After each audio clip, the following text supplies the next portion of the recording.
ఇంకా రివ్యూలోకొచ్చే ముందు నా ఛానెల్ సబ్స్క్రైబ్ చేయకపోతే చేసుకోండి మావా. హాఫ్ స్టోరీస్ మూవీ రివ్యూ గురించి మాట్లాడేసుకుందాం. సినిమా అయితే డీసెంట్ మావా.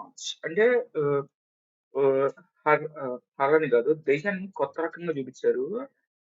ట్విస్టుల రూపంలో గాని, చాలా ట్విస్టులుగా కన్వర్ట్ చేసుకొని చూపిచ్చారు. కాకపోతే ఏంటంటే వీళ్ళు ఏంటంటే ఒక్కళ్ళ స్టోరీ మీద డిపెండ్ అవ్వదు. ఒక దాదాపు ఒక 5, 6 మంది స్టోరీస్ మీద తీసుకొని అక్కడ చూపిస్తారు. అంటే మనకేంటంటే కనెక్షన్ పోయిద్ది.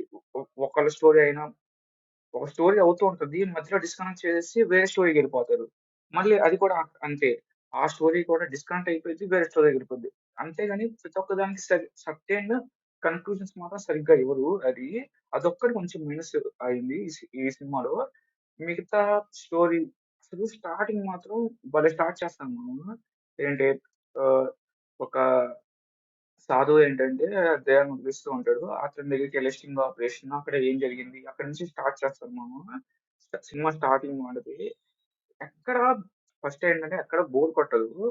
అరే! ఏం జరిగిద్ది? ఏం జరిగిద్ది? ఏం జరిగిద్ది? అని అనిపిస్తూనే ఉంటది. కొంచెం స్లైట్‌గా ఎక్కడంటే మీకు ఆ స్టోరీసు ఫస్ట్ ఒక 2, 3 స్టోరీస్ అనేది కొంచెం సాగిస్తారు. అక్కడే బోర్ కొట్టొచ్చు. అంతే. చెప్తున్నా కదా!